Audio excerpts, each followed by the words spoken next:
进入试炼地后，桃花组共有7人，他们组的一个体格壮硕的蓝衣男子就站了出来，想要认领团队里头带头人的位置。他进行了一番自我介绍，内容说的都是自己对野外如何有经验，有人无意，他这个队长也就坐稳了。而团队里通常还有军师一职，另一个男生则跟赵芊芊竞争，最后赵芊芊以口才取胜。你怎么不去争取一下？我觉得你当领队和军师都完胜他们。你也知道我完胜了，那当然一点挑战性都没有，有什么意思呢？而且无官一身轻有没有听过？有喜欢当官的就让人当喽，我可没想来操些闲心。好大的口气，他真以为自己是个人物了。哎，别气，等下有他好受的。7人相安无事的走了一阵儿后，赵芊芊见天色不太好，判断夜间有雨。我们第1日可以先不急，把今夜的生存难题先度过。我建议男生负责选址搭建帐篷，我们女生去采些野果和找些吃的来，如何？我有经验，2个男生跟我去搭帐篷。来了。才慢悠悠地抬腿而出。刚才来的路上，我看到有野果，我们去摘一些吧，晚上就有的吃了。赵芊芊和另外一个人也都点头附和。江宁儿没说话，只脚步懒散地跟在3个女生身后。她之所以有些兴致不高，那是因为她来的时候就看到那个女生说的果子了。以她的经验判断，那个果子还未成熟，定是酸涩无比，根本无法入口的，所以也懂，故而念着多一事不如少一事的原则，他始终都并不开口，而是来到果林后径直去了小溪边，想着抓几条鱼回去才是正事儿。你不是摘果子吗？来我这做什么？快上！赵芊芊和另一个女同学便一起上前，将江宁儿双手一折，3个人合力用捡来的藤蔓把她双手缠住在背后。你们这是做什么？不是说同队之中不能动手的吗？谁稀罕跟你同队啊？江宁儿，我告诉你，我们一致同意把你驱逐出我们的队伍。一致同意？你别以为洛公子会站在你这边，少数服从多数，我们跟另外2个男生都同意了，他就算反对也没用。是啊，我们不是同一队了就能对你动手，且试炼地里对你动手是符合这次考试的规则的。今日我们就要好好的教训教训你。跟他废话什么？一起上，刮花他的脸，让他在到处勾引学院的男同学。可没想到刚要动手，江宁儿不知何时居然不动声色地解开了藤蔓，然后左右开弓，一下就把这3个人打趴在了地上。江宁儿武功居然这么高的吗？动手很不一般，因为他们不是受伤倒地这么简单，似乎是被封了穴，根本起不来了。我还以为能有什么惊喜呢，就这点本事，居然还说要教训我，你们3个不要太可笑了。江宁儿，你做什么？你怎么能对队友动手？哼，队友，刚才不是还说一致同意把我踢出队伍了吗？现在喊我队友？你们要把他踢出队伍？洛公子，是他要杀了我们，还要刮坏我们的脸。是啊，陆公子他不是个好人，他现在不是我们队的人了，是敌人，我们要一起把他干掉啊。他要刮花你们的脸，为什么？你们长得又不美，刮不刮花有区别吗？2个女生闻言都无语了。江宁儿倒是被洛天成的毒舌给逗笑了，知晓他是站在自己这边的，那就放心了。原来我打你们是为了要刮花你们的脸呀。那好呀，我这人向来是说到做到的，既然你们这么诚心诚意的请求，我就大发慈悲的成全你吧。江宁儿，你敢！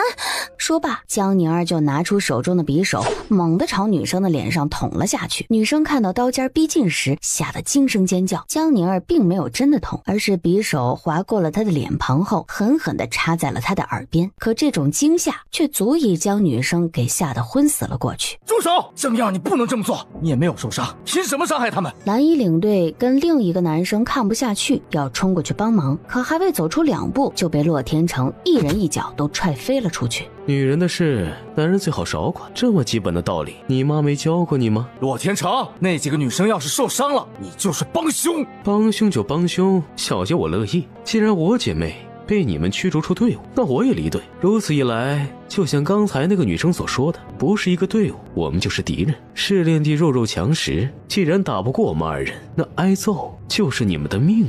对不起，我错了。对不起有用的话，要府衙做什么？最早说要刮花我脸的就是你吧？不是我，这不是我们的主意，是赵芊芊想的。你乱讲，明明是你们爱慕洛天成，看不惯他，关我什么事啊？赵芊芊，你好不要脸！明明就是你说联合男生驱逐他，再趁他落单刮花他的脸，只是你说你武力不行，要我们干，你把我们当枪使，现在不肯认了。说是不是他？是他，都是他计划的，让我们去大帐篷把你支走，也是他说的。他说江宁儿根本不行，没你保护他，肯定谁都打不过。你们得众人指正，江宁儿踢开了脚边的人，又朝赵芊芊走去。我没有。赵芊芊，我之前是不是对你太好了？你是看我只对付林月寻和江一雪，嫌自己存在感不高，就是想着办法在我面前蹦的，想我揍你是吧？这么喜欢刮花别人的脸，你先来试试如何？江宁儿，你要是敢伤我，我定要我哥哥去参晋王一本。你赵芊芊还想威吓，但江宁儿可不跟他讲客气，一刀直接在他脸上划开了一道口子。赵芊芊不知道被他点了哪儿的穴位，他疼得撕心裂肺，可半点都动弹不得。江宁儿与洛天成把五人身上有用的东西都搜刮一空，就扬长而去。自此正式开始二人作战。江宁儿打了条毒蛇，先是用瓷瓶将毒液取出后，便迅速将蛇削头剥皮，架到了火上，整个过程干脆又利落，十分迅速，看得洛天成目不转睛。你怎么这么熟悉这些？你以前经常干？自然，我小时候经常需要在野外过夜，没食物时我连老鼠都吃过。我虽知你是被江家丢到义庄长大的，可义庄好歹还有屋檐遮蔽，也不用住野外吧？你上次也该听到我跟我师兄的对话，知道我是诡异江离。洛天成点了点头，这事儿确实让他有些匪夷所思，可因见识过他各种奇怪的毒，后来想一想，他发现普天之下也就只有诡医可以办到了。诡医名声大，找我救人的人多，可也有不少因为我救了一些人，他们的仇家要杀我的也多。加之我自己也爱惹事，所以这些年来被人追杀堵截在绝境的情况数不胜数。我若是不懂得野外生存之道，我早不知道死多少回了。说实话，我不觉得叶氏和江映初是你亲生爹娘，我觉得没有哪个爹娘会把自己女儿陷入这种处境而不管不问的。我这么聪明，连你只来京城几个月的人都能看得出来，你觉得我会看不出来吗？所以你知道你的亲生父母另有他人？知道是知道，但是知道也没用，我还不是一个人长大的，身边一个家人都没有，知道和不知道也没有任何区别，不是吗？洛天成听他这样讲，简直快要哭了。他妹妹这些年真的是过得太惨了。洛天成是个很感性的人，他怕自己再跟他聊下去会忍不住当场泪奔。他站起身来，你睡吧，我在外面守夜。他们人少，为了防止别人夜间偷袭，必须得有人是警醒着的。好，我睡前半夜，中途你叫我，我们换班。月圆当空，其他试炼的学子也都开始进入梦乡，整个试炼地也安静了下来。本是守在山洞外的洛天成，听到洞里他的呼吸声已经平稳下来后，轻巧地走了出去。他蹲在江宁儿身边，一手拿出验血珠，一手抽出了自己的匕首。正当他要割下去时，江宁儿猛地睁开眼，一脚把匕首踢开，跪在他脖子上，反手将他压制在身下。好你个洛天成，枉我这么信任你，你却想杀我！说，谁让你来的？你这么处心积虑地接近我，为了什么？你误会了，我不是要杀你。还想狡辩？不是杀我，你拿着匕首鬼鬼祟祟的要做什么？我真不是杀你，你有见过杀人失血小拇指的吗？我只是想要取你的一点血，验证我跟你的关系而已。我能跟你有什么关系？女儿妹妹，我其实很有可能就是你失散的亲哥。老子还是你亲大爷呢，你少给我扯些野棉花。这样，你让我把衣服脱了，我证明给你看。好你个洛天成，你死到临头居然还想跟我耍流氓，信不信我阉了你？哎呀，我真不是，不脱衣服也行，你拿刀把我后腰的衣服割开，你看到我胎记就懂了。你没有内力，这一路你又不能带毒，我武功比你高，想杀你很容易，没必要等到现在。你想啊，我自见到你就一直护着你，我图什么？自然是因为我真是你同父同母的亲哥哥。你还记得我娘亲的那幅画像吗？你不觉得我娘亲跟你很像吗？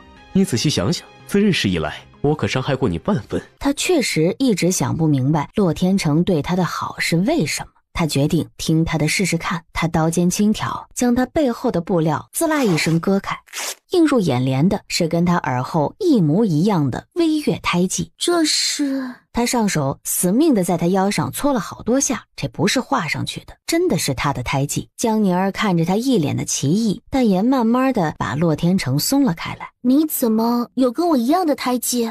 我说了呀，因为我是你哥啊，妹妹，我还没完全信你呢。你刚才说要我的血是怎么回事？洛天成将滚到一边的验血珠捡了回来。这个是微月族的验血珠，我们两人如果是血脉相同的话，一起把血滴在上面，这个验血珠会证明我们的关系。如果我们真是亲兄妹，这个血珠就会变红；如果不是，它将没有变化。我见你第一眼就发现你跟娘亲长得很像，加之你耳后的胎记，所以断定你应该就是我妹妹。于是我才一直保护你，照顾你。不瞒你说，后来京城也不是为了别的，正是因为我知道我可能还有一个小妹，才特意来去京城寻你的。江宁儿想过自己的爹娘另有其人，但从未想过自己居然还有哥哥，还真的来找他了。江宁儿现下有很多疑问，但他一时不知道该从哪儿问起，于是决定照他说的先试一试。拿过匕首，将手指割破，将血滴在了那颗验血珠上。洛天成见状，然后赶紧激动地把自己的掌心也割破，把血跟他的血滴在了一起。二人紧紧地盯着那颗验血珠，眼睁睁地看着二人的血开始相融了起来。江宁儿清晰地听见了自己的心跳声，她已经许久都没有过如此紧张的感觉了。没一会儿，验血珠就开始发出一种很漂亮的红光，照得二人脸上皆是一片惊喜。洛天成激动地跳了起来。先等一下。江宁儿把珠子上的血擦掉之后，拿刚才的蛇血和自己的血重新滴在一起，验血珠一片暗淡，不起反应。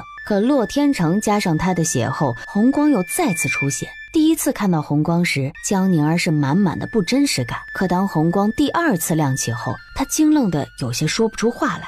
是真的，验证了他们真的是亲兄妹。这时洛天成不顾他阻拦，欢呼着直接把他抱起来，转了好多个圈，最后停下脚步也不肯松手，就紧紧地把他抱在怀里。我没看错，你果然就是我小妹，我是真的有妹妹了。快快快，叫声哥来听听。说是真的吗？我真的有哥哥了。你不仅有一个哥哥，你其实还有很多家人。很多？是啊，我只是你二哥，你还有个大哥，不过大哥身份特殊，不方便来亲自验证，所以由我来。但大哥说了，只要我验证了你真的是小妹，他立马也会到京城来见你。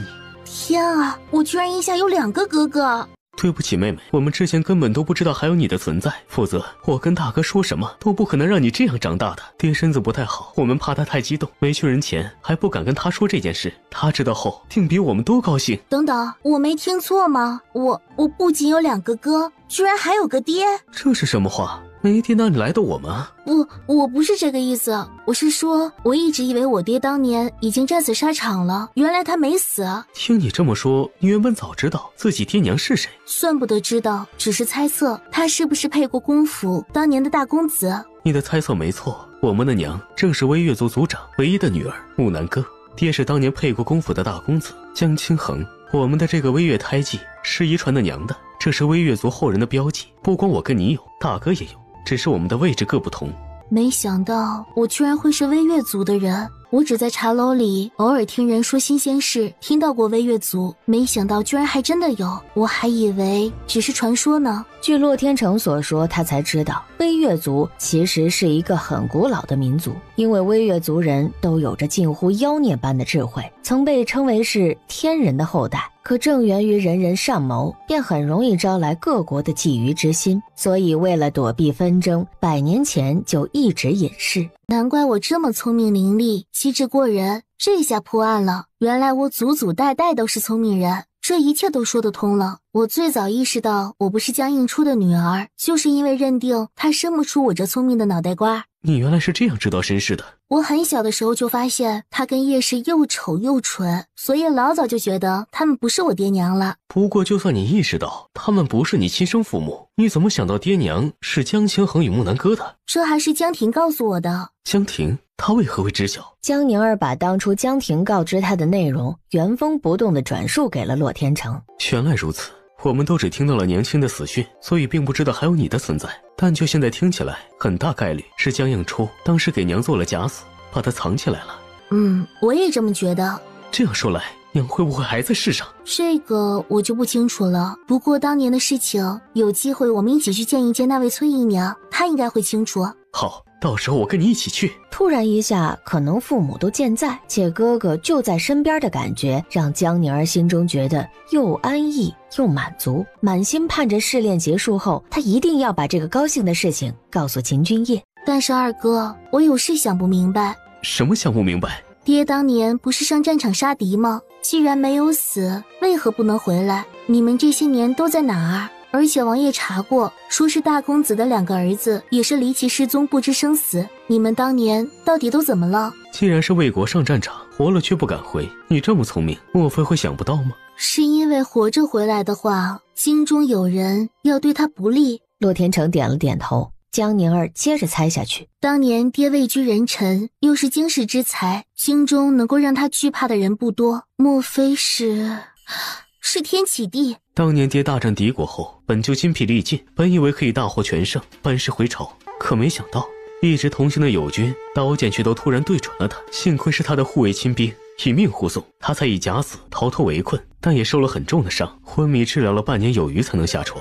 而我不是说过，我服下3角蟾蜍是因为幼时重病吗？事发时我只有2岁，因得了一场重病，被送往北门一宗，在温宗主那医治。大哥那时则是正好去了外公那儿，娘亲上吊的消息传开后，外公惊觉不对，就把我们2个留在微月族中保护起来了。直到父亲醒后来寻我们，既是天楚的士兵，却不受将领，背后能操控他们如此的，也只有坐在龙椅上的那位了。那我岂不是造化弄人？没想到你如今却成了天启帝的儿媳。不过这不怪你，怪哥哥们没有早些发现，早些找到你。所以妹妹，这个事情你最好不要告知晋王。但二哥，王爷跟天启帝不同，而且你也该知道，天启帝也不喜欢他。他们2个虽是父子，但一点也不熟，更是几乎没有感情可言。二哥明白你的心情，但当年他的父皇正是因为忌惮我们父亲的能力，所以才要除之后快。就算他跟天启帝关系再僵硬，但他们终究还是父子。他若知道你是仇敌之女的话，你确定他还会像现在这样对待你吗？而且你有没有想过，他很有可能有天要继承天启帝那个位置，到时候他身为帝王，必定有许多身不由己，要广纳后妃，维持朝政。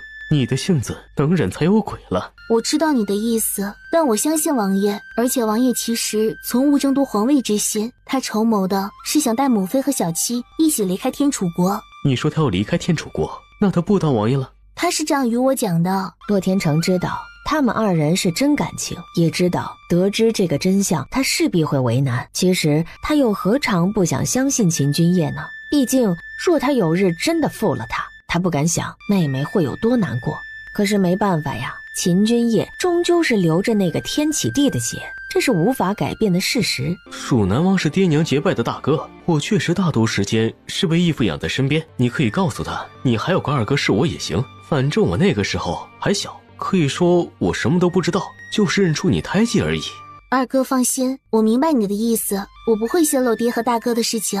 行了，你快睡吧，我在这守着，市里还有2事呢。江宁儿点了点头，刚准备在他身边睡下，山下传来了惊叫声。你们不是皇家学院的学子，你们是什么人？救命！兄妹2人闻声立刻走出了洞外，但已经寻不见刚才声音的来源了。怎么回事？听动静好像不是组队间的纷争一样，莫非有外人闯入？确实不太对劲，刚才我们从山上看下来，还能看到几个队伍篝火的光亮，可现在一处篝火都看不见了。走，我们下去看看，这样有外人闯入的话，这些都是贵族子女，事情怕是就不简单了。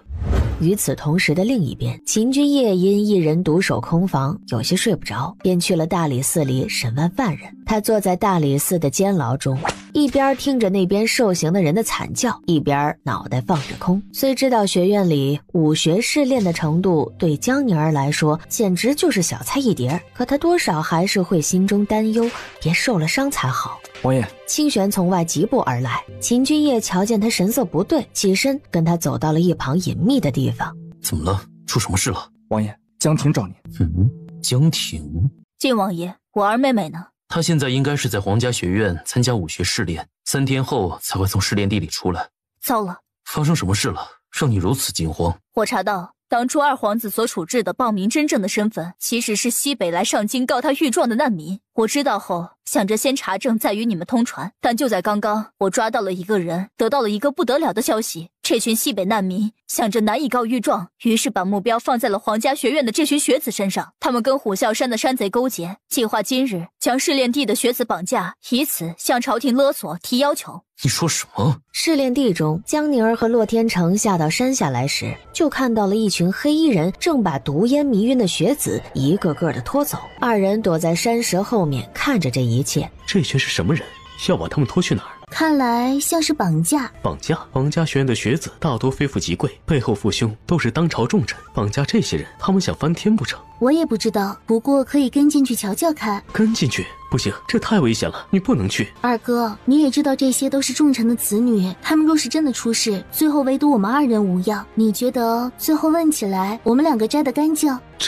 而且说到底都是同学，虽说平日小打小闹我也觉得烦，但真的这么多人遭遇不测，你能忍心？我明白你的意思了，但是要去也是我去，这太危险了，你在外接应。既然要去，自然是能力强的去。虽然你是我哥，我也要说，你觉得你能力有我强吗？洛天成心里话，不带这么扎心的呀。放心好了，你妹妹我不光是鬼医，还是鬼谷门的掌门和玄机阁的阁主，几个小山贼我还不放眼里。你这16年到底都经历了些什么呀？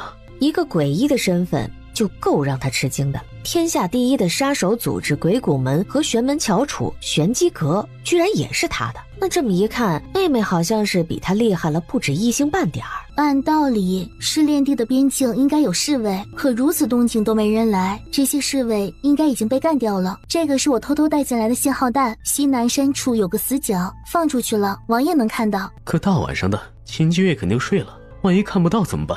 以我对王爷的了解，他不会放心我的。我猜试炼地外定有暗影一直守着，只要有暗影看到，就知道我出事了，会立马传达他的。可试炼地这么大，他找你都不知道要多久了。这个你放心，王爷有他的方法，可以最快的速度找到我。好吧，那你千万自己小心。洛天成话音刚落，江宁儿就从石后窜了出去，因为发现那几个山贼十分的专业，他怕装晕会被发现，只能真的将毒烟吸入肺腑，也晕了过去。很快黑衣人就发现了他，这里还有一个，快一起拖走。洛天成没了办法，此时只能照着江宁儿说的去做，先去放信号弹，再去跟他里应外合。等江宁儿听到房门关上的声音后，他这才缓缓地睁开眼来，看清了自己身处的环境。江宁儿不确定自己是否还在试炼地的山头，跟他同一个房间的全部都是女生，看起来应该是把男生单独关了另一边。大多数女生其实已经醒了，可那毒烟里含有软骨散，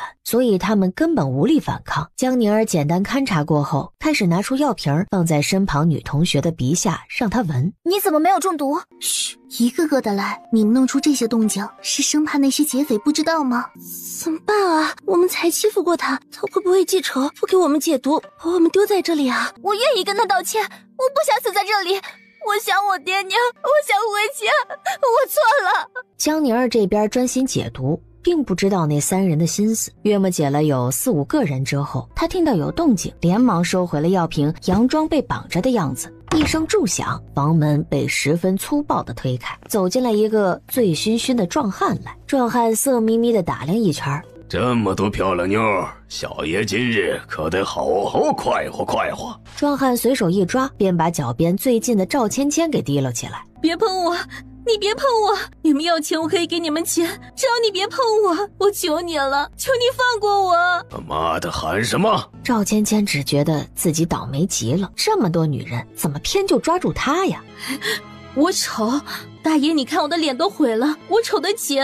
见他还不放手，甚至开始往他脸上凑。你要找女人，你找她，你找江宁儿，她又漂亮又是妇人，她无所谓是不是处子身的，我们都未出阁，还是黄花大闺女，要是没了手工纱，我们这辈子都完了。你要上就上她，求你放过我们吧。江宁儿简直不敢相信自己的耳朵，什么叫她无所谓啊？赵芊芊，你在说什么？你怎么能把别人这样往外面推呢？亏你还是皇家学院的学子，你愿意帮他说话，那你跟他一起好了。你们真以为他能有本事救你们出去吗？一下子，所有人都沉默了。赵姑娘的计谋可真好，郡王妃，牺牲你一个，说不定可以保全我们所有人。你放心，你替我们付出后，相信大家都会念着你的恩情。就算你被蹂躏了，我们谁都不会跟晋王爷讲的。只要大家能安然出去，就会跟一切无事发生一样。闭嘴，臭娘们儿，真是丑死了！老子想上谁就上谁，还让你们这样挑来挑去。不过他还是踩着醉意的步伐来到了江宁儿的面前。但那娘们儿说的没错，你倒确实是最漂亮的，那就先从你开始好了。真选我呀？那你眼光可太好了。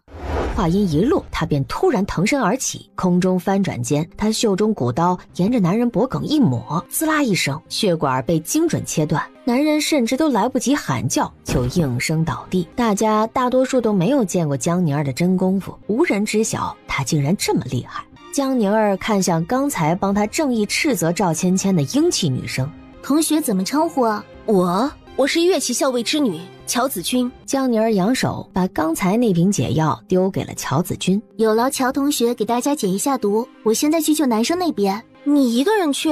洛天成在外跟我接应，大家不用太紧张，我们一定会逃出去的。说着，江宁儿瞥了赵芊芊一眼，然后几步上前，直接对着赵芊芊捶了一拳。当然，我救你们也是有要求的。首先第一点，你们目前手上找到的所有吃玉牌都是我的。第二点，想我救就得做到听我的话，若觉得又不想听话，还想给我惹事的，就有点骨气，别用我的解药，自己想办法，我绝不多管闲事。不过我也丑话说在前头，不合群的人注定会害到所有人，所以为了大多数人着想，如果不想听我的，我也会揍到你们听为止。大多数人都明白他在说谁。晋王妃放心，既然都说了听我的了，那喊什么晋王妃啊？要喊就喊我老大。老大，哼，行，喊我老大，当老大的自要罩着你们。各位小美人儿，你们赶紧恢复体力，等我救完男生再回头来找你们。男生这边也是被绑住手脚扔在了一起。老三去哪儿了？怎么不见人？还能去哪儿？那个色鬼自然是去管女人那边享乐去了。你别说，这些个大小姐都是娇生惯养的，皮肤嫩的跟什么一样，比楼里的姑娘看着可带劲儿多了。等她出来了，我也要去。你们在说什么？你们对那些姑娘怎么了？我们山寨里的兄弟帮你们筹谋计划辛苦了这么久，准备拿那些个姑娘松快松快。不行，你们答应过，只要帮俺们挟持他们，不会伤害他们的。俺们只是绑架他们，找朝廷要回赈灾的钱。这么做只是为了让朝廷重视，能够好好听俺们的诉求，听俺们说话，可不能伤害他们呀。瞧你那怂逼呀！法子是我们山寨给你们出的，人抓来了，自然是由我们山寨处置，上几个妞而已，又不杀他们，该要钱你们继续要就是了。这怎么行？你们一开始不是这样说的，他们都是贵族小姐，你这样他们父兄不可能放过俺们的，还要去跟俺们村长说，你们根本就是在骗俺们。你是什么东西，也敢在这里多管闲事？二人一把将二狗给拽了回来，并且开始对他拳打脚踢。这时传来敲门声，谁呀？我老三，开门。可没曾想，一开门，一道寒光闪过，就再也笑不动了。江宁儿朝二人胸口轻推了一把，二人就直挺挺地向后倒去，皆是一刀抹脖。香姑娘，冯公子在可就太好了，我就不跟你废话了。这是解药，给每个人闻一下，你们的毒就可以解了。没受伤的同学尽量帮助一下受伤的同学，我们一个都别落下。恢复好了就跟我走。男生这边就好解决多了。香姑娘，这个二狗我们要不要救啊？带上他吧，我们也需要留个人弄清事情的始末。男女集结后，人数就变得十分的庞大了起来，如此行动就容易招来瞩目了。等到冲出此处后，所有人都有些傻眼了，因为他们都是被麻袋套着来的，看不清来时的路。这是哪里啊？怎么回事啊？我们昏迷到现在还不过1个时辰，怎么可能直接翻了一座山呢？大家往这边来。负责接应的洛天成及时从树上跃下。嘿嘿，哥，没事吧？放心，一点事没有。但是这里是哪儿？这个等下再跟你讲。伤员很多，前面有个破茅屋，先去那里，让受伤的人休整一下。所有人跟着洛天成走。是，老大。你到底是怎么办到的？软硬兼施喽，大家都中了毒，听话的我就给解毒，不听话的就打到听话为止。都打不赢我，我自然就是他们老大啦。大家来到了洛天成所说的破茅屋后，武功高强的男同学结伴在屋外看守，武功不太强的则是按照江宁儿的安抚捡一些可以用来抵御外敌的工具和草药。你说什么？我们是被地洞带过来的。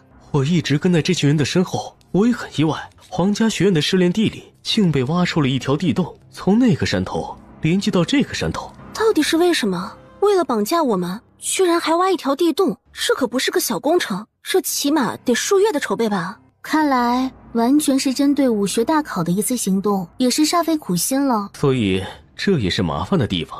我观察了一下这座山，似乎就是大名鼎鼎的虎啸山。虎啸山？虎啸山怎么了？你们怎么一副见鬼的样子啊？江姑娘有所不知，虎啸山在京城以西，山是普通的山，但是山上一直团聚着一群山匪，特别的棘手。我爹之前就负责多次围剿，可这座山易守难攻，山匪经验老道，且十分的狡猾，几近都攻不下。听起来还挺厉害的样子。如此看来，刚才只是派了几个小喽啰看守我们而已。没错，这些山匪的数量也不容小觑，怕是在我们这些学子的数倍以上。你们逃出的看守地是最为偏远的地方，山匪是自信你们都被毒烟迷倒了，无力反抗，所以才没有派太多人在此。可最晚明日天亮后，定会有人过来交接班，到时候发现人都跑了，就会出动全部山匪对我们进行围剿。到时候我们想要逃出虎啸山，只会越来越难。这是什么地方？山顶处有个很大的房子，可我没进去细看，只远远瞧见人不少，许是他们休息的地方。怎么，你有法子了吗？山匪最大的优势通常就在于对于山涧地势的了解，我们要跟对方打之前，就得先弥补跟对方的差距，最好就要选择能够看清全局的高处。就跟我们两个在试炼地时一样，选在山上的山洞里，就能看清所有人的近况，从而提早做出准备。没错，我正是这个意思。但问题是，我们的目标不是离开虎啸山吗？去了山顶，岂不是离我们下山的目标越来越远了吗？我们人比对方少，如今还有伤员，想要打赢且全员安然离开，几乎是不太可能的事情。所以我们应该改变策略，先以生存为主，等待外部力量过来帮忙，到时候里应外合，才有可能成功。你说的外部力量是指晋王？没错。我虽然把你给我的信号弹放出去了，但那是在试炼地放出去的，可我们现在根本不在那边。试炼地附近这么多山，他就算知道你有危险，一座座的山头找你，都不知道要过几日了。我们就算聚集在山顶处极力抵抗，也至多是有1天半的时间，他根本来不及带人赶来。放心好了，只要他发现了信号弹，不需要那么久，王爷定会很快找来的。而且明日白天，朝廷应该也会发现试炼地中出事了，我们要做的就是大家齐心协力，守好阵地，等援兵过来。可山顶是什么地方？是山匪的什么人在那儿？我们还不知道呢。我们是不是先得把这处攻占掉？没错，我们可以选几个武功好的，先去打探一下，其他人在这等消息。有谁愿意跟我一起去做这件事？我跟你一起。那个二狗醒了！江宁儿连忙跑过去找那二狗问话。不要杀俺，别杀俺，俺没想杀你们，真的没有。想要我们不杀你可以，但你要告诉我们为什么绑架我们。俺说了的话，你们能放俺吗？俺上有老下有小，俺媳妇儿肚子里还有个，俺死了，他们就都活不下去了。讲实话就放了你，但你若是骗我们，我会让你比死更难受。俺说，你们想知道什么，俺只要知道的都告诉你们。二狗将他们从西北来请命，却被二皇子冠以暴民追杀，最后不得不逃到虎啸山避难的全部过程都讲述给他们听。这些山匪收留了俺们，还说愿意帮俺们，还帮俺们想了这个招数，说你们大都是高官子弟，绑架了你们，以此跟朝廷谈判，俺们就能要来银子回村。哎呀，你们蠢吗？山匪的话你们也信？他们要是有那么好心，就是圣人，不会是匪了。他们自然不是好心，而是银子最后他们要分走一半。俺们也知道与匪勾结不对，可也没有别的办法了。二皇子全程搜索我们的下落，遇到了就杀，没他们的庇佑，我们早就死了。俺们也是为了活命就答应了他们，但俺们真的只是跟他们说借此吓唬朝廷，没想伤你们的。俺也没想到他们会。二狗从怀里颤着巍巍拿出一物展示给他们看。俺没有骗你们，是真的，俺说的都是真的。二狗展示出来的竟是一张鲜血淋漓的犯民书。这样子的请愿书，俺们来京城的每人都有一份，因为俺们谁都不知道到底哪个运气好，有机会遇到贵人，能够让朝廷知道俺们的遭遇。俺们很多人不会写字，只能盖写手印，俺们的指尖都不知道被割了多少刀。山匪会随身携带这些吗？山顶处是什么人聚集在那儿？你可知道？知道，就是俺们的人。正好他们的目标就是将所有的学子转移到山顶处。如果那边只是西北的灾民在那儿，对他们来说反而是个好事儿。江宁儿还是先跟刚才选出来的10个人一起上山查探确定。不过这次是把二狗也提溜上一起。11人很快就来到了山顶房屋处，不过远远就发现外面居然还有山匪在巡逻。不是说都是你们西北来的人吗？骗我们！不是的，是那些山匪也怕俺们偷跑泄密，所以让俺们年轻能出力的跟他们住寨子，俺们老小就都住在山顶，这样俺们要是谁不听话，就能用老小威胁俺们，而他们要逃也要一路走下山，路上总会被他们的人发现的。通常有多少人巡逻？俺们也没什么武力，这里都是些老弱妇孺，他们的人不多，就是门口的这几个。那好办。江宁儿冲洛天成使了个眼色，洛天成把削尖的石子儿在手中掂了一下，挥手一投，便正中4个山匪的胸口。他们带着二狗走近前去，有人贴着门听了一会儿，里面很安静，不像有很多人的样子。以防有诈，你去开门。二狗踉跄了一下，连忙将门奋力地推开。他熟练地将墙上的烛火点亮后，其中的景象让众学子的眼眸一震。你们放过二狗！二狗媳妇，你冷静，别过去。当官的都不是好人，他们的儿女也好不到哪儿去。大家别误会，他们不是坏人，是俺们被山匪骗了。他们根本没有按照先前说的指示抓人，他们把很多学子打得奄奄一息，还甚至想要奸污那些小姐。那些山匪只是想利用俺们要钱，根本不管之后俺们会被朝廷如何追究。俺知道后想阻止他们，却被他们打，是这些学子救的俺。那我男人还在主营寨子里呢。我男人也是啊，会不会出事啊？这可怎么办呢？我读圣贤书10数载，立志建国安邦，却不知离京城这么近的地方，居然有这么一群人。是啊，我总以为京城安定，可现在我才明白，是我眼界太窄。我们只在学堂里，根本不知百姓疾苦。哼，我爹还说二皇子贤明，所以追随于他。我真该让我爹看看，这人间炼狱是谁造成的。秦军其弱，夺嫡成功，天楚将亡。迷途知返，难能可贵。世界之大，我们要见识的事情还有很多。现在若能帮了他们，也不算晚。如何帮？他们如此费尽心机，不就是要找贵人请命吗？而你们不就是贵人吗？我明白，只要这次安然回家，我定让我爹写书弹劾二皇子。那我们的计划就除了保证我们这些学子的安全，还多了一项，就是保证这些灾民的安全。去跟其他人传消息，让他们都过来吧。我们就驻守这里，直到援兵过来。好。没多久，剩下的大批学子也都赶到了山顶处。他们看到屋内的景象时，也都是同样震惊的说不出话来。我准备以我们这里为圆心，设计一个大的阵法。阵法设好后，可以抵御一阵子。不过大家需要按照我说的，现在就开始去找些山石来，然后多削尖一些石子和木枝，以作机关。他部署过后，众人开始纷纷行动了起来。你有几分把握？不好说。之前只是我们这些学生的话，我本还有80%把握，里应外合可以杀出去。可现在多了这么多老弱病残，我们现在只能守着，把握大约50%吧。说着，他摩挲了一下自己腕子上的镯子。接下来就看王爷的了。这个9转玲珑镯有什么特别的？我发现你一直在看它，这是谁送你的？王爷给的。他给你这个做什么？江宁儿揶揄，不敢回答。虽然秦君夜一开始戴上的用意确实不好，可后来他多次险些遇难，都是靠其中的同心骨，秦君夜才能及时找得到他。想什么呢？怎么不说话了？没什么，我只是……老大，不好了！怎么了？二狗的媳妇好像是要生了。什么？怎么这个时候生孩子？确实是要生了，而且孕妇应该是长时间营养不良，还有难产的征兆。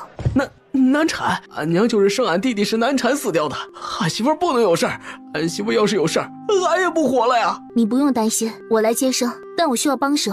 他话音一落，2个有过生产经验的年轻妇人便站了出来。不过孕妇现在的情况还需要一味药材，但我在当时关押的父亲看到过。我去吧，你告诉我是什么药，具体什么样子。江宁儿没有犹豫，用树枝迅速在地上给他将草药的样子画了出来。洛天成记下之后，便只身一人出发了。洛天成很快就回到了看押地，采到了江宁儿所说的草药。他奶奶的，怎么会都跑了呢？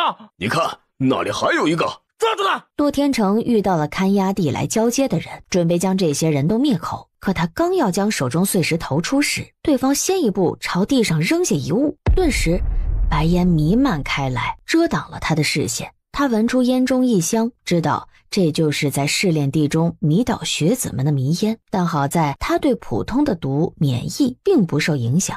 紧接着，这些山匪手中竟还有剑弩，朝迷雾中的他射击而来。他听声辨位，勉强地躲避着，而周围的脚步声越来越多，似乎是更多的人来了。糟了，此时有几根箭弩从不同方向朝洛天成而来，他躲过了左边，却来不及避右边。就在他眼见着要中箭时，白雾中一道身影出现，替他一剑将弓箭在空中砍成2段。紧接着周遭厮杀升起，似乎来了另一伙人跟山匪对阵。渐渐的，白雾开始散去。是你，没想到你还真找来了。我明明是在试炼地里放的信号弹，还想着你就算一座座山找，最快也得明天天亮才能找来。你到底是怎么办到的？你怎么知道我们在虎啸山的？是你放的信号弹，宁儿呢？他在给人接生呢。接生？这事说来话长，晚点再跟你细说。你让他们赶紧都跟上，先跟我走。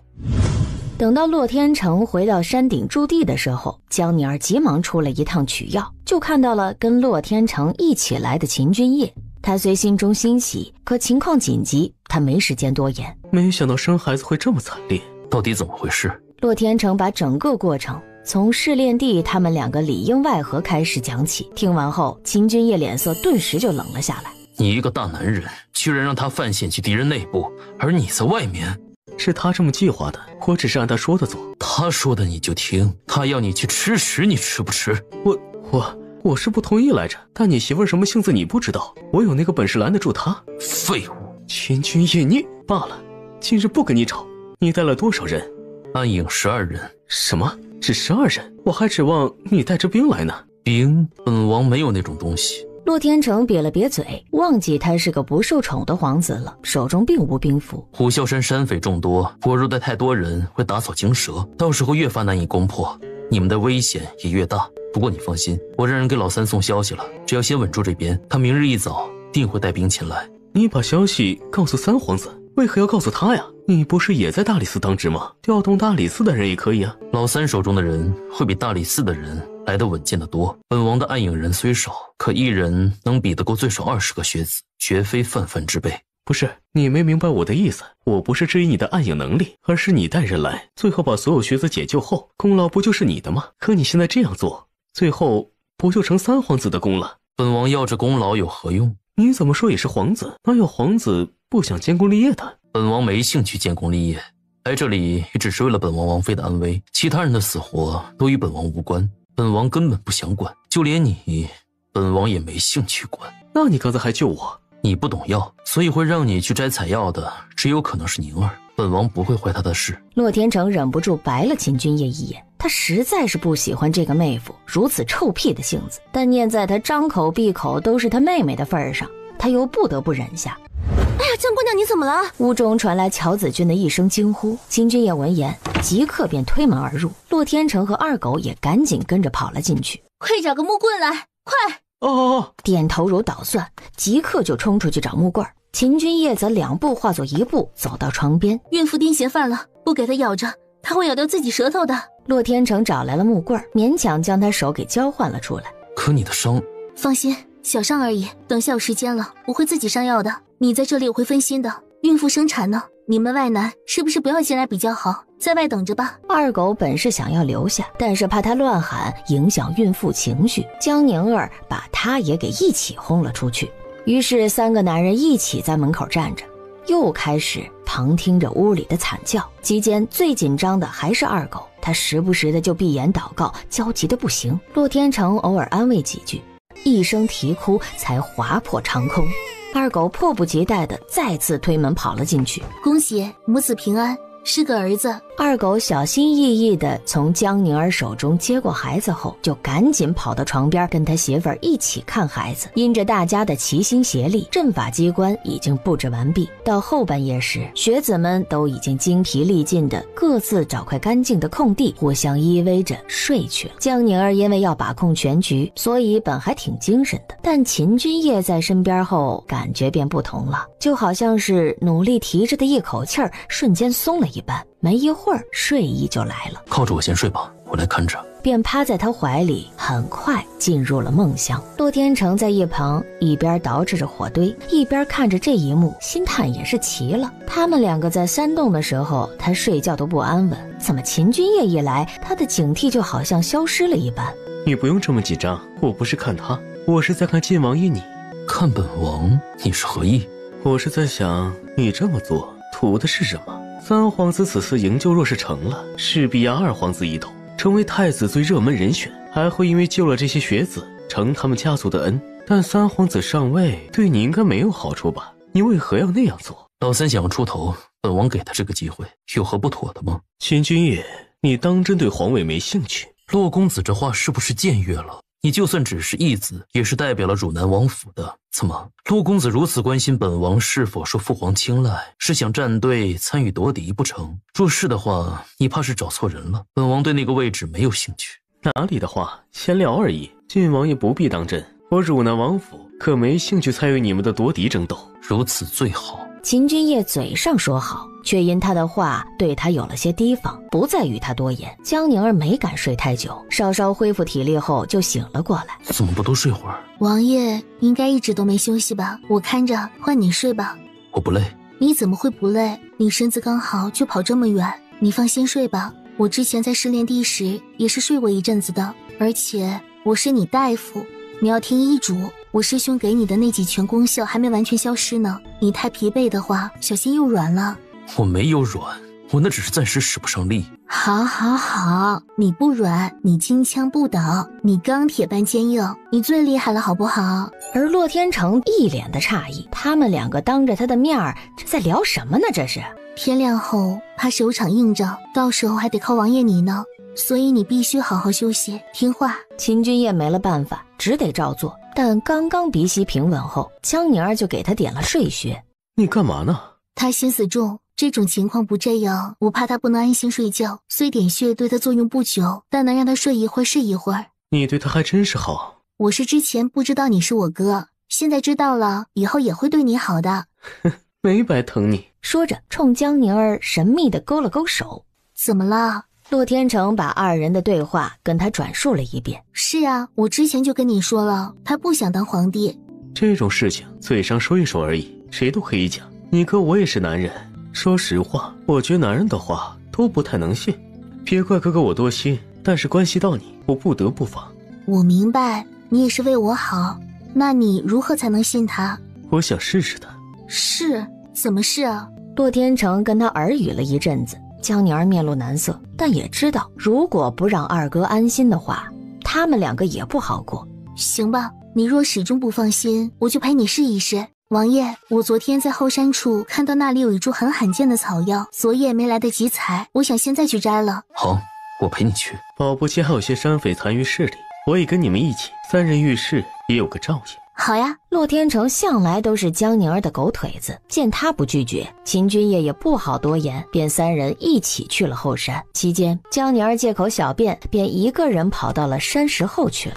可刚在二人面前失去身影，很快就传来了他的惊呼声：你们是什么人？王爷救我！秦君夜急忙跑去，便看到这儿埋伏了几个人，而江宁儿已经被这几人双手后折绑在了身后。放开他，否则本王对你们不客气。应该是晋王爷最好放下剑，否则我们会对你不客气才是。听着这个声音竟是从自己身后传来的，秦君夜正在了原地，洛天成便带着阴诡的笑意从他身边掠过，堂而皇之的大步走到了那几人身边，并抽出长刀一下架在了江宁儿的脖子上。洛天成，你什么意思？跟晋王爷重新自我介绍一下，其实我并非是汝南王的义子，我的真实身份是龙渊国的二皇子。你是龙渊国的人，你到底要干什么？晋王爷不是问我是不是要参与天楚夺嫡吗？你猜对了，我来京城就是想要搅乱天楚的这滩水。我们龙渊想要扶持我们自己的人坐上皇位，而晋王爷你就是我们的人选。可笑，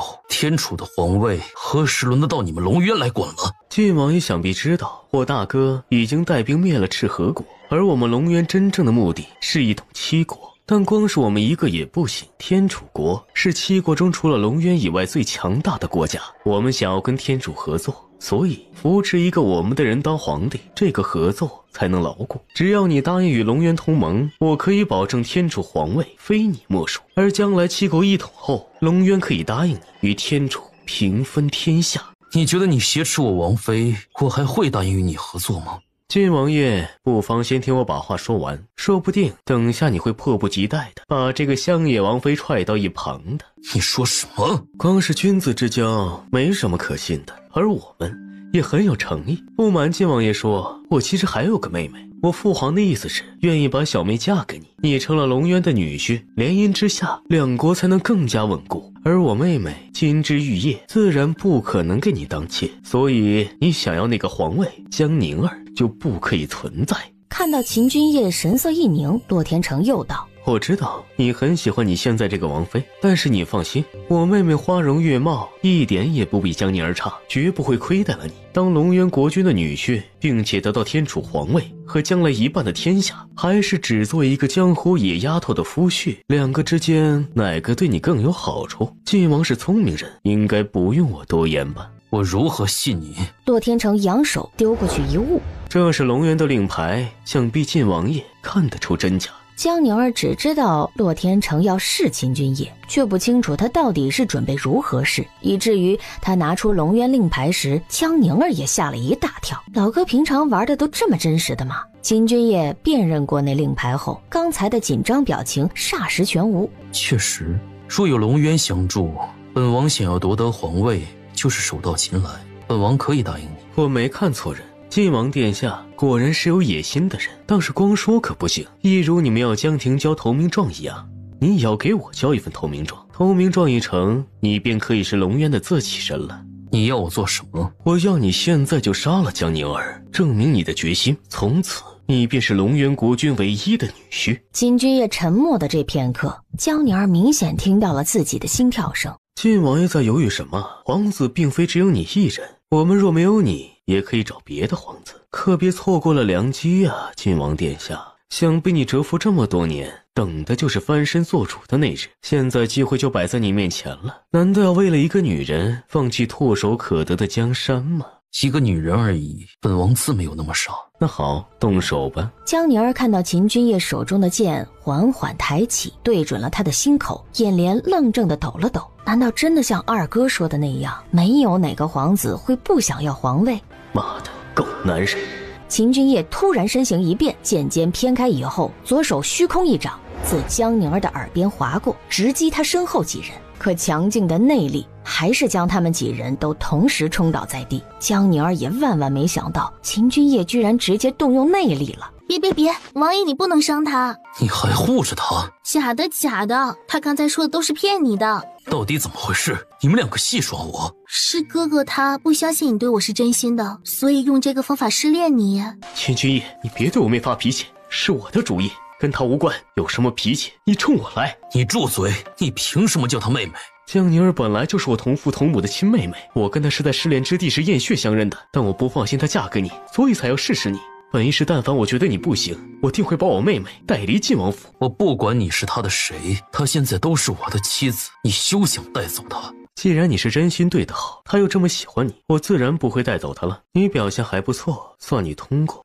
哎，秦君夜，王爷，他怎么会这样？糟了，他用了内力，导致毒发了。毒发？什么毒发？他3年前就身中剧毒，不能使用内力的。先不跟你说这些了，快帮我把他送回王府，我得给他解毒才行。哦，好。暗影不在，只能洛天成和他的人一起把秦君夜护送回府。刚进王府大门，王却一眼就看出了秦君夜是毒发的样子，吓了一跳，自己则上前把洛天成给拦了下来。洛公子，你来做什么？让我进去，那是我妹妹，这是晋王府，可不是什么人想进就能进的，还请回吧，宁儿妹妹。黄雀，放他进来。但是王妃，王爷说过不许他。我的话你就不听了，让他进来。听见没？是你们王妃让我进的。赶紧就跟了上去，只留下黄雀看着他们远走的背影，满脑子的不解。许是这次的内力动得太过，秦君夜毒发后有些不省人事，察觉到身边有人，下意识就抓住了对方的手，痛苦地喊着江宁儿的名字。洛天成看着自己被秦君夜十指紧扣的手，那个，我不是。洛天成挣扎着想要把手抽出来，可秦君夜却更加死命地把手的主人往怀里一带。宁儿，别跟他走。等到江宁儿从柜子里拿出医药箱，回过头时，就看到了他二哥被秦君夜紧紧地按在怀里，满脸惊慌的样子。这个画面别提多刺激了。我去，这个家伙怎么毒发了，还力气这么大？洛天成挣脱了一下，发现推不开，只能哀嚎：妹妹，救我！正好免得他乱动，二哥，你就让他抱会儿吧，你替我压住他，我要给他施针，正好帮我把他衣服也脱了。啊，我还要给他脱衣服？我这，哎呀！到底是妹夫，骆天成也怕他一命呜呼了，自己妹妹要守寡，加之又是自己害得他动用内力毒发的，于是出于几分内疚，骆天成觉得被一个大男人抱在床上，还要给对方宽衣，这太诡异了。可膈应归膈应，还是很快妥协了。上次听到你说在给他解毒，可我没想到会这么严重。现在你看到的已经算好的了。认识我之前，他毒发起来更惨，如今已经是毒拔的差不多了。我这有不少名贵的补药，对他有用吗？有用的话，我可以拿给你。二哥，这是认可他了。其实我跟你师兄一样，就是要出一口气，可只要发泄出来了，便也能冷静的觉得这个妹夫好像也没那么糟糕了。虽说他脾气是大了点，性子臭了点，长得比你哥我差了那么一点吧，但胜在能力还是不错的。最重要的是，谁让你喜欢呢？我知道你们都是为我着想，可王爷真的对我很好。我明白，今日也试出来了，他确实对你有情有义。但你刚才说他认识你之前，他之前不是昏迷了3年吗？事已至此，江宁儿也无需再瞒他，便简单的将他中毒的情况讲了一下。天启帝那种薄凉的性子，居然还能有这种儿子，秦君夜真是投错了胎，怎么摊上这样一个爹？但你做好心理准备，他虽然在我这过了关，可大哥和爹那边，我可不敢保证我是最好说话的一个了。大哥和爹会很难相处吗？你自不必担心，他们定会很疼你的。我是怕他们没有跟秦君夜相处过，你也知道你夫君性子可不讨喜。我明白你的意思了。而且妹妹，你一定要记得我说的，暂时先别告诉他大哥和爹的存在，我会去信给他们先说明情况。好，我听你的。但二哥，你还没告诉我，爹和大哥现在在哪儿？也在汝南王府吗？骆天成想了想，怕现在告诉他会徒增他的压力和烦恼。他们不在天楚国，不过你放心，我想你很快就会见到他们，到时候让他们自己跟你讲这些年的过往。江宁儿想着二哥不肯讲，肯定也是为了他好，故也不多做追问。朕怎么就生出个你这么个混账儿来？秦军旗吓得连忙磕头。父皇息怒，儿臣也只是一时鬼迷心窍，儿臣再也不敢了。10万灾民，10万呀！你让多少人命丧黄泉，让多少百姓对朝廷寒心？你一句鬼迷心窍就想让朕饶恕？朕恨不得现在就下令杀了你，告慰西北百姓。皇上，千错万错，都是那个张师爷之错，这一切都是张师爷干的，强压报名的也是他。灵儿本性纯良，他自己断不会如此的。三皇子自不会让他们逃脱，悠悠开口。皇后娘娘此言差矣，张师爷虽然是操办一切的人，可他到底也只是个下人，若是没有主子的号令，他一个师爷哪里有能力只手遮天到如此？而且给灾民加上暴民虐杀的是他没错，可那些赈灾的银子难道也是进的他的口袋？住口！这里何时轮得到你说话？儿臣只是为西北灾民不值，说出实情罢了。莫非二皇兄敢说自己什么都不知情吗？都给朕闭嘴！慈母多败儿，万事都是别人的错，就你儿子没有错。他会有今日这般，全是你这个当娘的给纵容出来的。这么多万民血书在这儿，你居然还想帮他抵赖？臣妾不是这个意思。不是这个意思，那你刚才是何意？那个张师爷早就找出一切了，根本就是这个畜生自己贪婪。他的罪行，朕就算看他100次也不为过。来人，把他给朕关进大理寺监牢，朕择日就砍了他。秦军旗一下瘫倒在了地上，满脸的不敢置信，父皇居然要杀他，而皇后则是急忙跪着上前拉住了天启帝的衣角。皇上，求皇上看在臣妾伺候您这么多年，没有功劳也有苦劳的份上，放过琪儿这次吧。放过他？朕已经放过他多回了，是这个畜生不懂珍惜。皇上，你不能就这么放弃琪儿啊！二皇妃有孕了，那可是皇长孙啊！皇上，你难道忍心看到自己第一个孙儿一出生就没了父亲吗？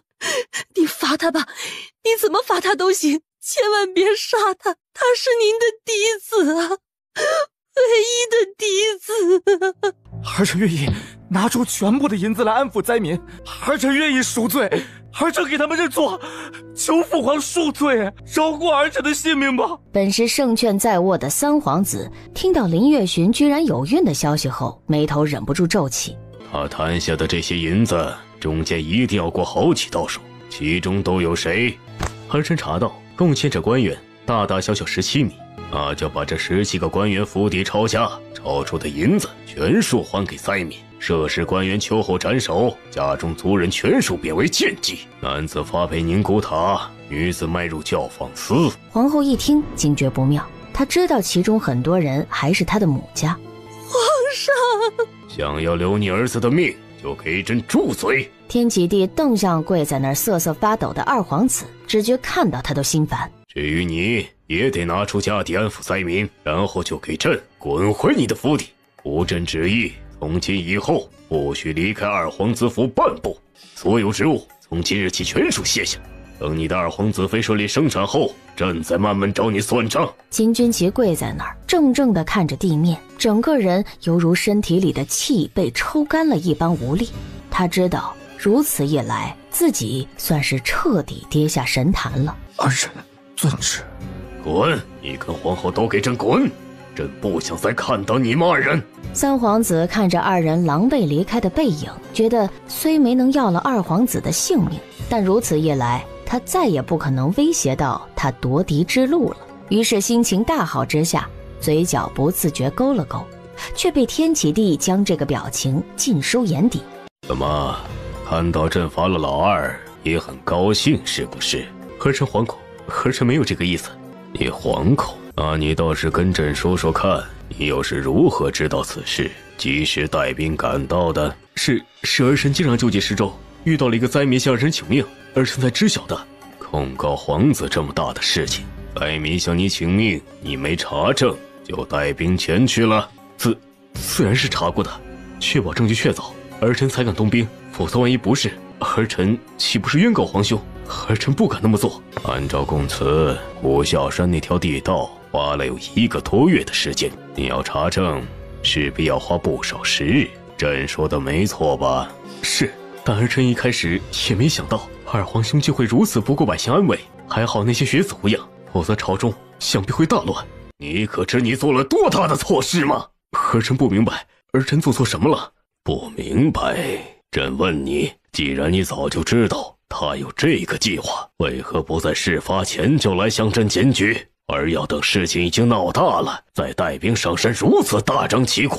父皇，你什么你？你是觉得等这些臣子的儿女落难后再去营救，就可以得到他们家族的支持和感恩了，是不是？三皇子连忙跪了下来。父皇，儿臣没有这个意思。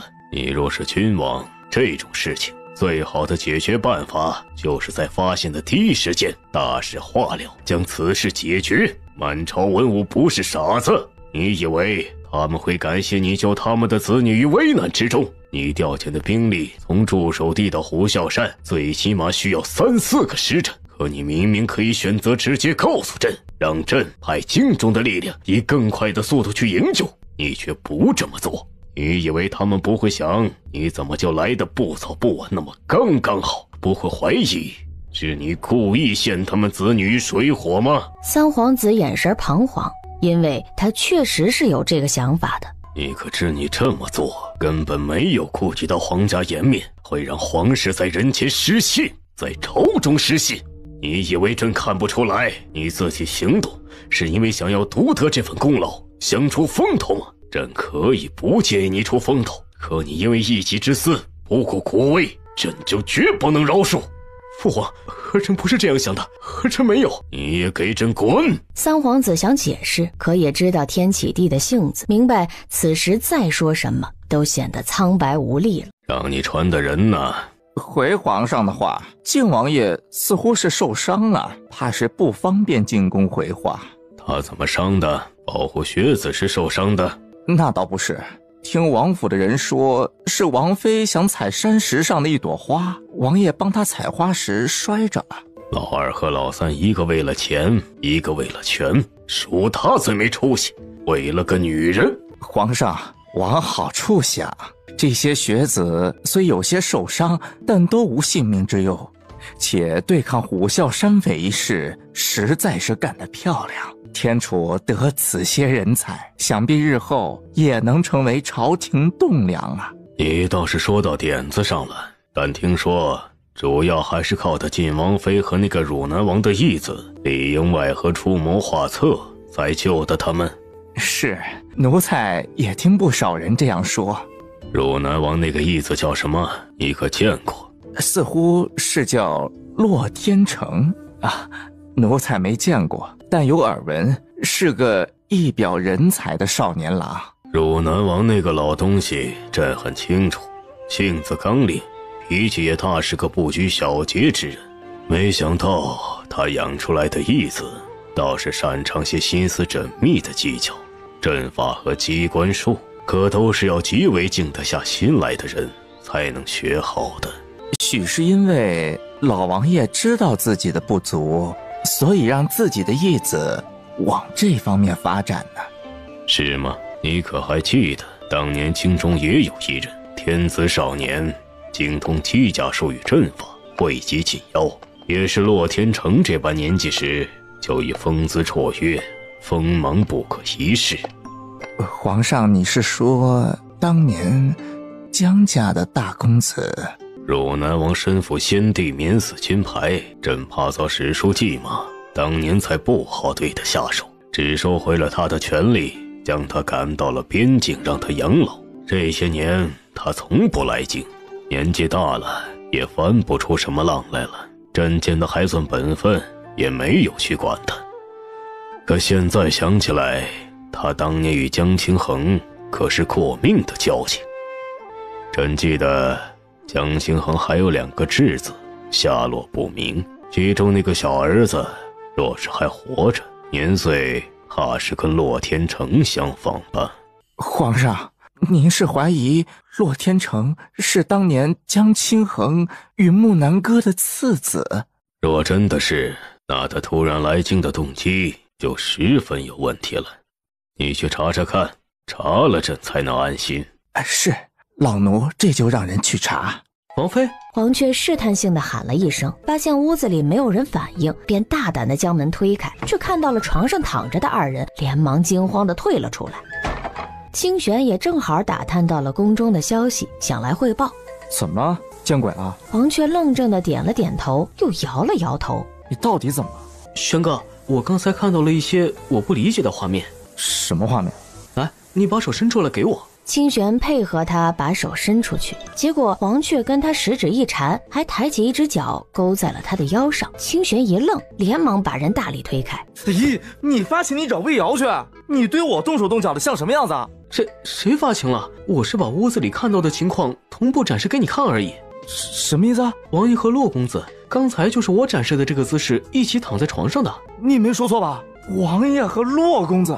我哪里知道，所以我说我看不懂啊。我的天哪，该不会洛公子的目标其实不是王妃，而是王爷？洛公子是段秀。王妃，清玄，你脑洞可真大。我哥不是段秀，是王爷昏迷，偏把他当成了我，拉着不肯松手。王妃，你跟洛公子什么时候这么好了？你真喊他哥哥啊？因为他确实是我亲哥，不是你们想的那样。细节晚点再跟你们说。对了，宫里可有消息了？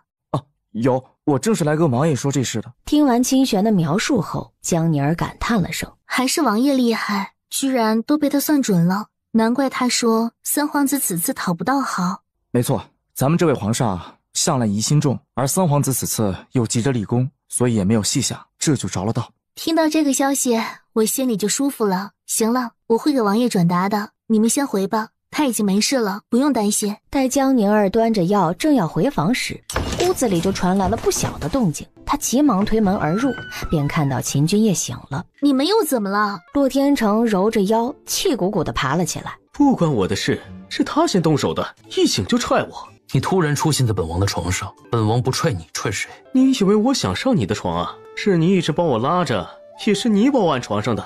不可能，你在做梦。哼，不信你问我妹，我还没嫌你恶心呢，你还反过来怪我。秦君夜看了看江宁儿手中的药，就知道他是刚刚才进来的，想起他确实是做梦梦见他要离开，一直急切地抓着他，抱着他不让他走来着。莫非真的是抱成了洛天成？王爷先把药喝了吧，你就别跟我二哥置气了。他真是你二哥？你如何就能确定他不是骗你的？这个我慢慢跟你讲。你躺了这么久，饿不饿？我们先吃饭，一边吃一边聊。好。二哥要不要一起？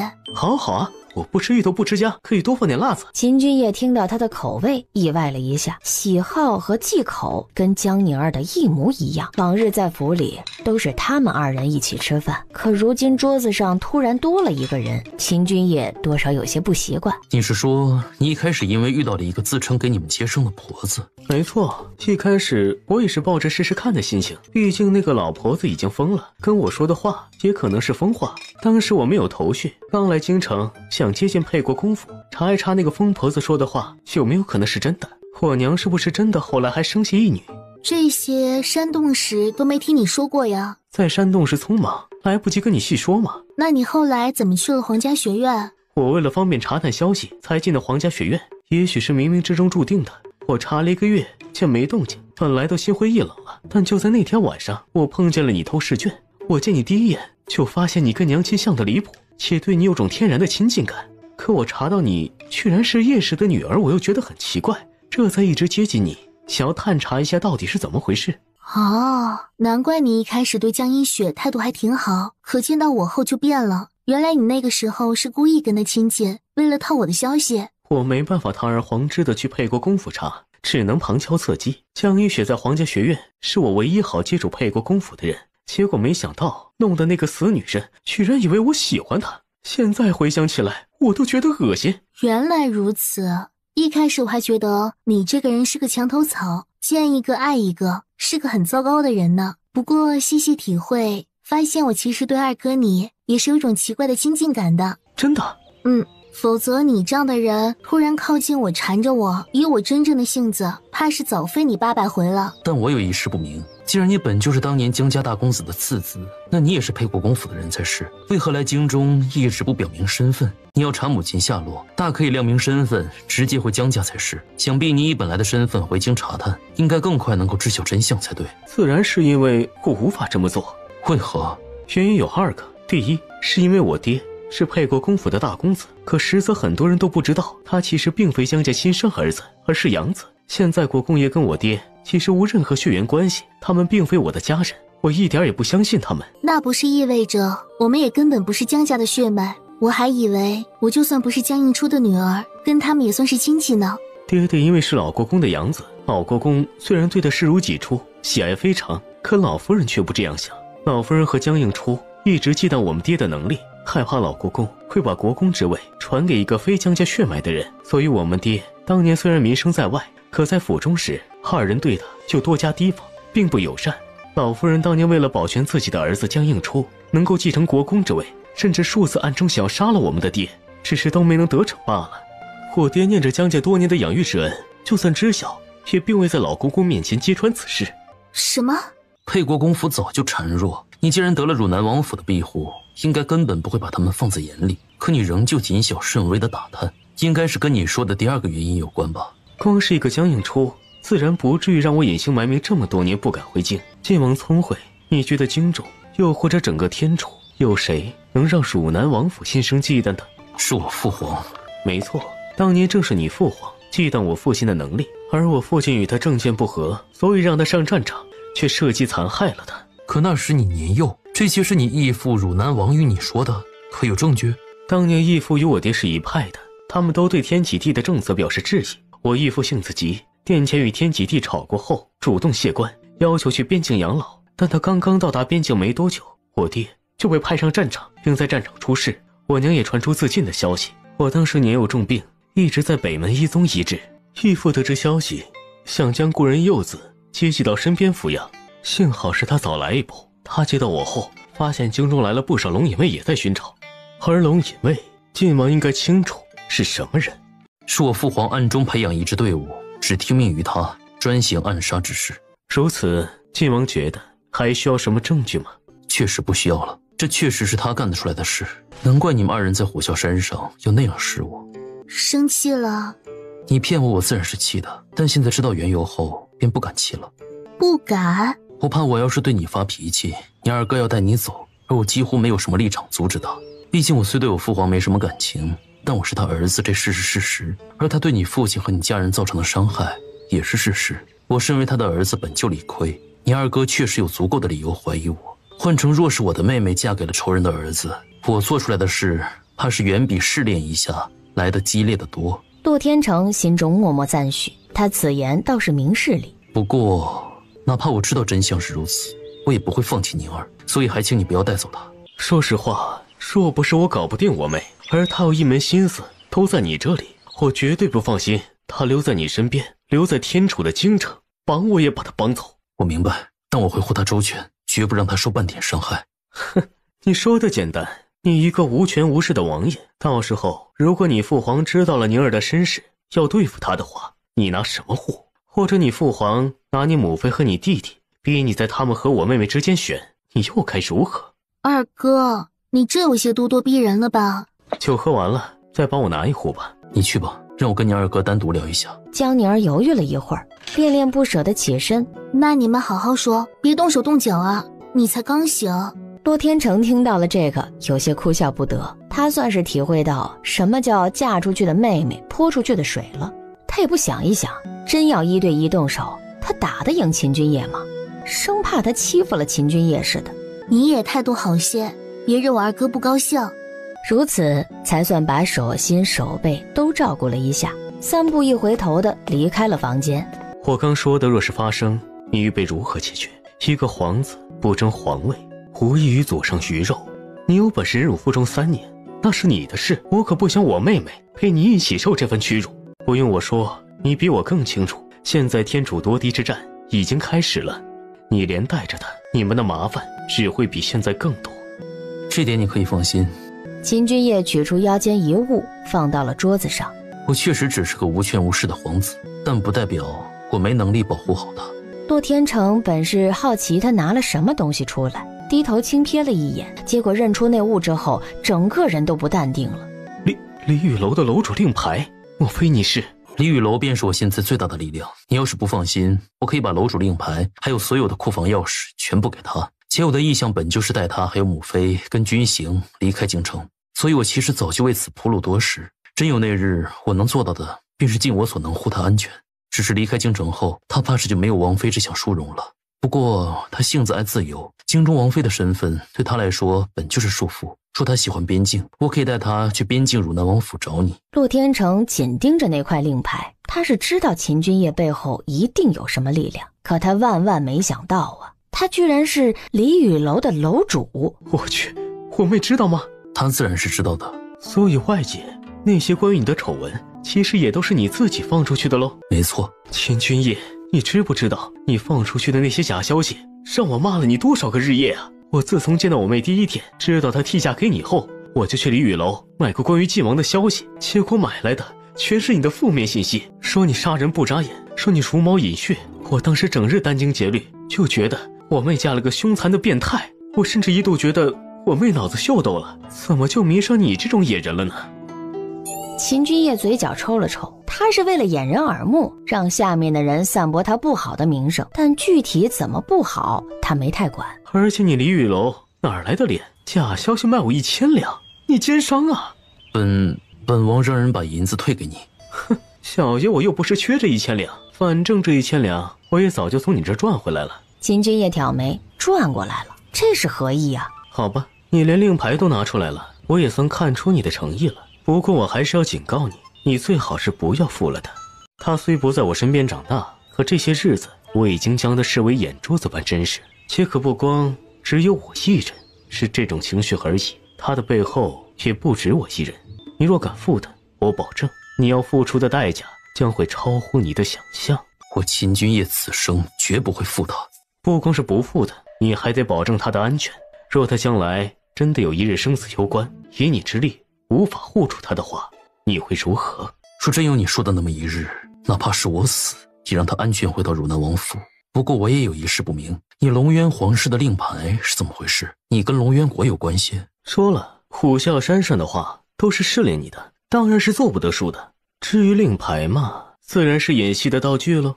道具？但李雨楼对龙渊多少也有些资料，我当时会相信，正是因为认出你那个令牌不是假的。龙渊国皇室令牌上的龙纹鳞工艺独特，可不是轻易造假做得出来的。哟，不愧是李雨楼的楼主，眼力见不错。你说的没错，令牌嘛，确实不是假的。秦君夜眉心一蹙，显然觉得他这话前后有其意。孩子嘛，还不是工匠打造的，那是龙渊负责打造令牌的巧工专门给我们造的一模一样的。不瞒你说，那令牌我还有一打，你要是喜欢，我甚至可以送你俩。为何龙渊的皇家工匠能为你所用？莫非汝南王还有龙渊国的势力？好问题，但其实有没有可能，我能用的可不止龙渊的皇家工匠，说不定7国的巧匠技艺，我这边都有渠道呢。7国？我自幼喜欢机甲之术，后来慢慢搜罗世间各色古怪玩意，总要把其中的原理和制作技法研究透了才罢休。久而久之，家里堆的东西多了，我也玩腻了没处放，就开始以拍卖的形式卖出去。洛天成也从怀里掏出一个令牌。你是？没错，我就是一宿阁的老板。难怪你刚才说1000两早就提前赚到了，原来如此。那100万两，我可不会因为你是我现在的妹夫而还你。不必，就当做是我娶你妹妹，给她娘家下的聘礼了。两人说完后，皆各自愣了一下，这才发现自己对彼此的称呼已经改了。江宁儿虽去厨房拿了酒，但也觉得那2个人的谈话自己还是不要去打搅，也许会更好，于是不能回那个屋，心中又有些焦急，便在府里一边闲逛了起来。你们说，以王爷的脾气，多久会跟那个洛公子打起来？我觉得1炷香吧。你把王爷说的气量也太小了，加一点，我说1刻钟。哼，1刻钟？你又不是不知道，王爷把王妃整个放在心尖上，对方挑衅杀上门来，他能耐住1刻钟？你把王爷想的脾气太好了。你们在说什么呢？是王妃啊。好啊，你们不干活，在这里议论王爷。王妃误会了，我们不是不干活，这不是看到那个洛公子来了吗？我们是想说，情敌找上门，怕他们打起来，我们这些做侍卫的在这儿候着，真打起来，我们也好帮忙啊。情敌拉架，那你们可都猜错了，他们已经单独待一起，早就超过1刻钟了，目前还不知道要多久才能打起来，我也在等呢。王妃，你这说的怎么好像盼着他们打呀？是啊，我是被他们2个赶出来的，他们打了，我才能回房休息啊。算了，反正都要等，我也无聊，我们设立一个赌局，看洛天成几招之内倒地吧。王妃，通常不是该赌谁能打赢吗？洛天成和秦君夜刚刚出房门，准备来找江宁儿，结果也看到了一群黑脑的聚集。这还用赌吗？认真打的话，当然是王爷赢啊！洛天成哪里打得过王爷？说的也是啊。洛天成则是眼角猛地抖了抖，江宁儿浑然不知2人已经站在自己身后。来，买定离手，下注。那我赌3招。我选10招。哎，我也是，我也觉得是10招左右。那我赌30招好了。30招？王妃，你也太看不起王爷了吧？能在他手上过30招的人，可太少了。不是我看不起他，而是我觉得真打起来他会放水的，多少他会给我一点面子，也给洛天成一点希望的曙光，不让他输得太难看。秦君夜故意发出了些动静，这才让一众人发现了他们2人。他怕再让江宁儿说下去，本不用打的都要被他撺掇的打1次了。江宁儿意识到身后有人，一回头就看到了洛天成表情阴沉的可怕，然后连忙讨好的嬉笑跑过去，一把挽住了洛天成的胳膊，晃了起来。你们聊完啦？一众侍卫看到这一幕，都吓得眼睛瞪得老大。我在你心里就那么糟糕，需要你男人放水，我才能过30招？30很厉害了，你忘了你在虎啸山，他一掌你就倒了。你……洛天成噎住了，感叹妹妹怎么都不知道给他留点面子了呀。你可真是我的好妹妹，把手伸出来。江宁儿乖乖照做，洛天成便把几个令牌一股脑的都放到了他的手中。给我这些是做什么呀？晋王爷说了，以后李雨楼的令牌和库房钥匙都给你，也算是把他命脉交你手上了。所以这家伙以后要是敢负你，你就把他的钱往死里花，不要客气。知不知道？江宁儿先是意外地看了眼不作声的秦君夜，然后从其中拿出一宿阁那个令牌，问向洛天成：那这个是什么？你夫君虽然确实有些家底，可你要清楚，你娘家也绝对不差。我知道你一直想要一套合心意的暗器，什么时候兴致来了，去一宿阁让人给你做就是。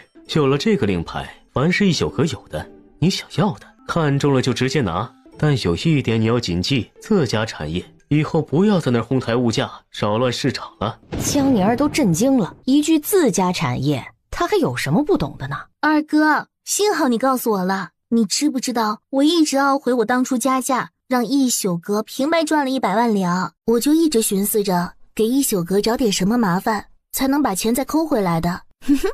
但现在好了，我什么都不用做，银子又回我口袋了。按理说你成亲时当哥哥的就要给你送嫁，亲自背你上花轿才是，但可惜我已经没法送嫁了。不过嘛，嫁妆还是要补上的。哼，二哥，现在就哭还有些太早了，这只是开始。这些年你流落在外，哥哥没照顾到你，是哥哥的过失，但日后万事有我。说着，他凑近他耳边，用只有他能听得到的声音：还有大哥和爹。江宁儿听着这话，心中觉得暖暖的。洛天成又拉着妹妹说了些体己话，昨日在试炼地他也太疲惫了，然后打着哈欠就走了。你们这么和平，真没打架？他没对你动手？